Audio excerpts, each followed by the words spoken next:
Ya, oke. Assalamualaikum warahmatullahi wabarakatuh. Sebelumnya perkenalkan, nama saya Ilyas Rashitrida dengan NPM 210818. Jadi di sini saya mau membahas, di presentasi kali ini saya mau membahas ergonomika di bab 8, yaitu Industrial Application of Psychology. Jadi di bab kali ini akan dijelaskan penerapan metode psikofisiologis pada industri. Selain pengukuran beban kerja itu sendiri, metode fisiologis dapat menawarkan kemungkinan untuk menyelidiki tekanan mental dan menangani masalah yang lebih luas seperti nutrisi dan tingkat kebugaran karyawan untuk pekerjaan tertentu. Jadi pada prinsipnya ini, setiap peningkatan pengambilan oksigen melebihi kebutuhan basal metabolisme dapat digunakan untuk indeks biaya fisiologis bagi seorang individu. Ketika sebuah individu memulai tugas kerja dari istirahat, detak jantung dan konsumsi oksigen meningkatkan untuk memenuhi tuntutan baru. Karena respon ini tidak bersifat instan, langsung kebutuhan energi dipenuhi oleh simpanan energi lokal yaitu otot. Saat bekerja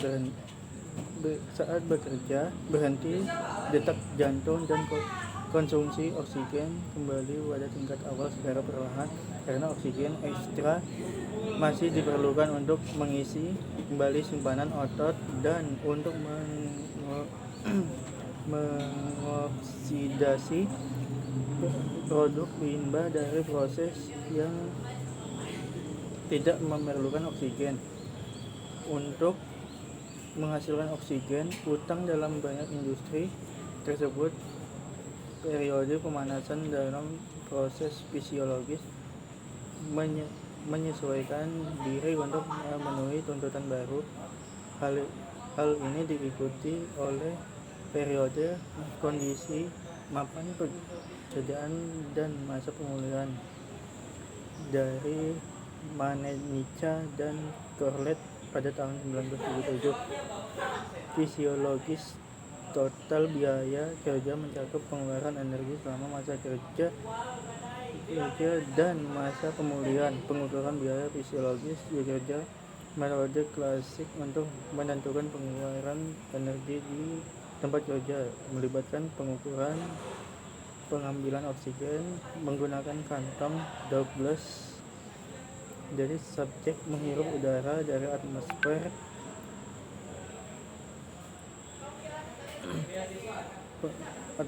yang menghembuskannya melalui masker yang dihubungkan dengan pipa besar tas.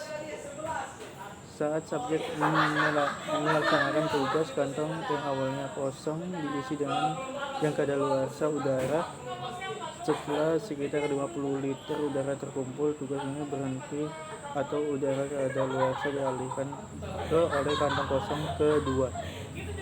Volume udara dalam kantong yang terisi dalam hitungan komposisi gasnya dianalisis menggunakan penganalisis gas elektronik.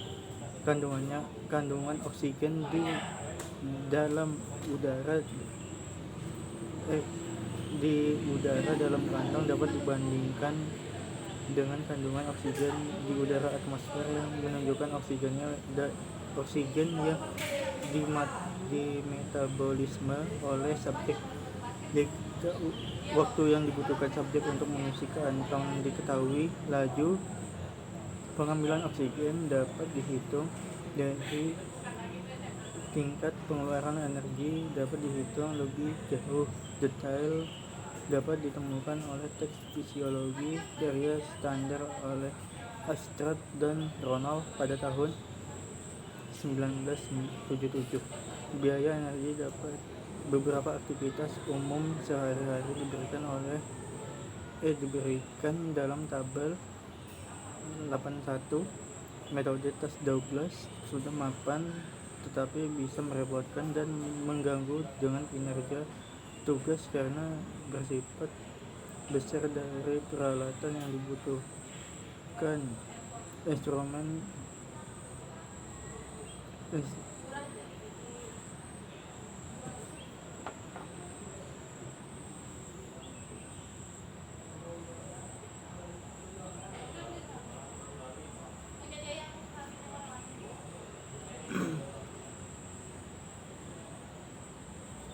instrumen yang lebih kompak dalam dikembangkan untuk memfasilitasi pengukuran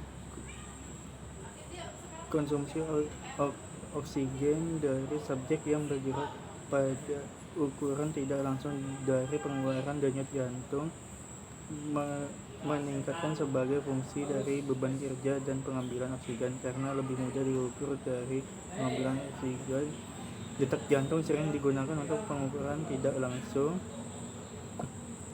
pengeluaran energi. Denyut jantung bisa diibaratkan sebagai sinyal yang mengintegrasikan stres total pada tubuh.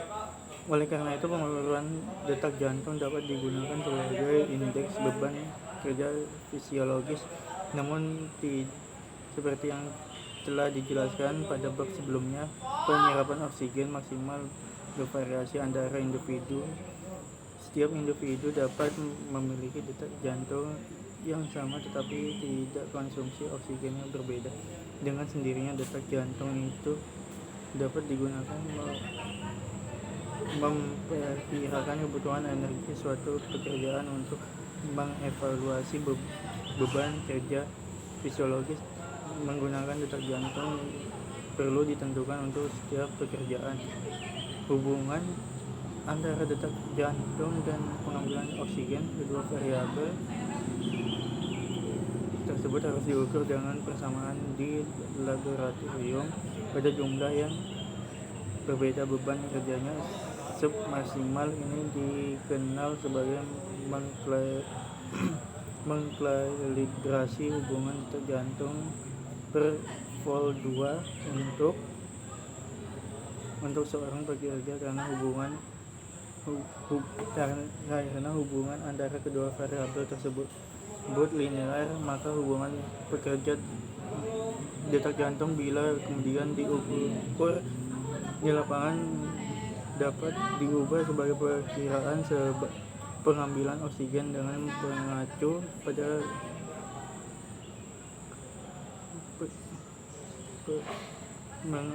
laboratorium perkiraan energi pengeluaran selama bekerja. Kemudian dapat dihitung dari data konsumsi oksigen. Untuk subjektif pada fisik, metode ini paling umum untuk memperoleh perkiraan subjektif dari upaya fisik adalah dengan penggunaan skala Brock Rating of Perfect Acceleration Brock pada tahun 1982. Tingkat mata pelajaran pada pengarah tenaga untuk rasakan selama atau setelah menggunakan tugas dari skala dari 6 hingga 20 untuk dengan detak jantung 60 hingga 200 detak per menit. Positif tinggi korelasi antara detak jantung pada RPE biasanya ditemukan pada tabel 802. Brock skala biasanya digunakan dengan ukuran lain. Biasanya detak